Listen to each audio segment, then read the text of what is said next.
I'm Jesse Doherty here in the Carrier Dome for Inside Lacrosse, where earlier tonight, number 5 Syracuse beat number 12 Albany 16-7 to improve to 2-0. The Great Danes dropped to 0-1 and lose their first game without the back-to-back Tewaaraton winner, Lyle Thompson. Without Thompson, the Albany offense couldn't quite get going. A lot of turnovers in this one, but that wasn't the full story today. The story was the face-off X, where Syracuse won 20 of 27, Ben Williams winning 17 of 24 against the freshman Zach Ornstein for Albany, which led to 59 shots for the Orange, as opposed to Albany's 25. A wide margin, which led to a lot of scoring opportunities for Syracuse, and ultimately was the deciding factor in the game. On offense, Syracuse was led by 5 points from Dylan Donahue, who notched 4 assists and 1 goal. They also received 4 points from Nick Mariano, 4 points from Matt Lane, and then a hat trick from Derek Joe. From the Carrier Dome, I'm Jesse Doherty with Inside Lacrosse. Hey everybody, this is Jeff Shannon with Inside Lacrosse for today's Epic Inside Lacrosse Game Day recap. I was at the Cobb County Classic this weekend in Kennesaw, Georgia to check out Duke versus Denver and Notre Dame versus Georgetown. The Irish beat the Hoyas 12-7 in the first game, while the Pioneers topped the Blue Devils 14-12 in a back-and-forth affair in the second game. Except for a few turnovers, Notre Dame appeared to be in mid-season form in their contest. The defense moved and communicated, while Sergio Perkovic returned, scoring 4 goals. Matt Cavanaugh also looked healthy, adding 1 goal and 4 assists in the win. Denver topped Duke on 3 goals from Connor Catanzaro in the second half, and a big second half face-off run from Trevor Baptiste. Duke's Miles Jones scored 3 goals and 2 assists, and Damer Class had 4 goals, but Denver's offense was too much in the end. Denver improves to 2-0, while Notre Dame starts their season with a win. Again, this is Jeff Shannon with Inside Lacrosse, signing off. Terry Foy, Inside Lacrosse here at the Ridley Athletic Complex, where the Loyola Greyhounds emerged with their second top 10 win of the season. 9-8 victors over Johns Hopkins in a local rivalry that was renewed after a year hiatus. Zach Harrowires, senior attackman, was a star for the Greyhounds with 3 goals and an assist. Grant Lamone, the player of the game, coming away with 10 saves, including a late one to stone Johns Hopkins attackman Pat Frazier with just seconds remaining. The Greyhounds showed an incredible ability to push the pace, particularly early, as they outshot the Blue Jays 18-6 in the first quarter, and an ability to adjust late when faceoff specialist Mike Orafice came in relief to slow down Johns Hopkins faceoff specialist Craig Matarez. Orafice finished 7-12 to negate what had been a significant advantage for Johns Hopkins early on. For Loyola, up next is Patriot League play as they take on the Lafayette Leopards. Johns Hopkins takes on North Carolina next Sunday. Hey everybody, Kyle Devitt here from Harvard, where really an unbelievable game took place. If you were in the area, you missed out. Harvard beats Villanova 13-12 on a crazy, dramatic game winner from Morgan Cheek, driving from X. This game had it all. Penalties, big shots, great saves, clears, highlight reel goals.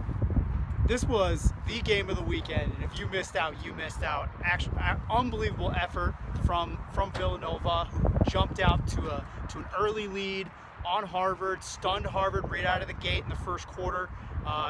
But Harvard kept up, took care of their man-up chances, really just got themselves back into the game by grinding real hard at the face-off X and everywhere else around the field.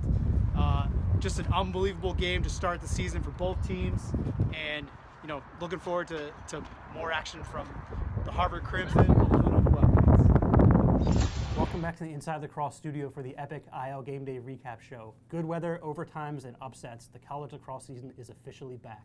I'm Matt Kinnear here with Terry Foy, back in the IL studio.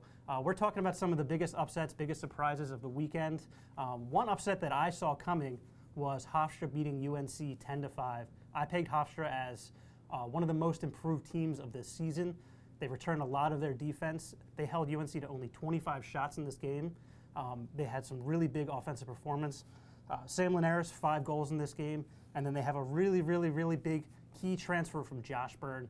He was a former JUCO Attackman of the Year. He had 4 goals and 2 assists, a big 6'3" Western Canadian. But Terry, what was the biggest surprise in your eyes today? Well, for me, it was UMass's 16-9 victory over number 11 Ohio State. Just when you expect the Minutemen to be as down as could possibly be is when they're their most dangerous. And Greg Canella's squad showed that today against a Buckeye team that is only less than a year removed from a NCAA tournament victory over Duke. Not only that, they didn't play their best game. They only put together 35% save day in the goal, 48% of the face-off X, but that guerrilla toughness allowed them to put together a 38-24 ground ball advantage, which they parlayed into an impressive offensive showing, headlined by Buddy Carr's 4 goals and an assist, Peter Lindley's 3 goals and an assist, and contributions from 9 other scorers. All on the new turf at Garber Field there up in UMass. Inside Lacrosse, Zach Babbo here at Byrd Stadium, the University of Maryland campus. Dan Abram joins me. Maryland just walked off 15-10 winners over High Point, but the game didn't open up like that. I got here at the half, and it was a 6-4 High Point lead, kind of surprisingly. Dan, what did you see out of the first half? It was definitely a surprising first half. High Point, they came out fired up. They might be a little deflated coming in 0-2. It was very interesting, though, because Maryland pretty much dominated on faceoffs in the first half, but it was just not clicking on offense for them. High Point was able to take advantage going into the half with a 6-4 lead. And then I guess it seemed to flip, the script flipped there in the second half because High Point really seemed to click in at the faceoff X, but Maryland's offense was the one that was taking over and controlling as the defense slowed down High Point and allowed Maryland to come back in and start building up a lead. I mean, what did you see that was kind of turned the tide there?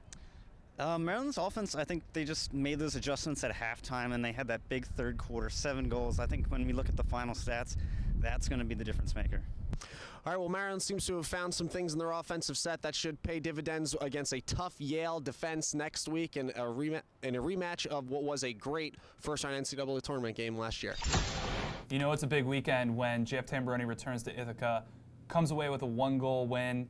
Penn State 8-7 victors over Cornell, and it's the last game we talk about in the game day recap. Unbelievable third quarter from the Nittany Lions, 5 straight goals to take a commanding lead. The Big Reds stormed back with a 4-goal run of their own, only for Matt Florence to cap the game winner with about 3 minutes remaining, and the Nittany Lions moved to 3-0. Yeah, that's huge for Penn State. Start 3-0 with a big game against Villanova coming up next weekend. That's it for the IL Game Day recap show. I'm Matt Kinnear here with Terry Foy. Gear up for this season with the Epic Gen 6 Dragonfly Shaft, the Sequel Hawk, and Otter Mesh.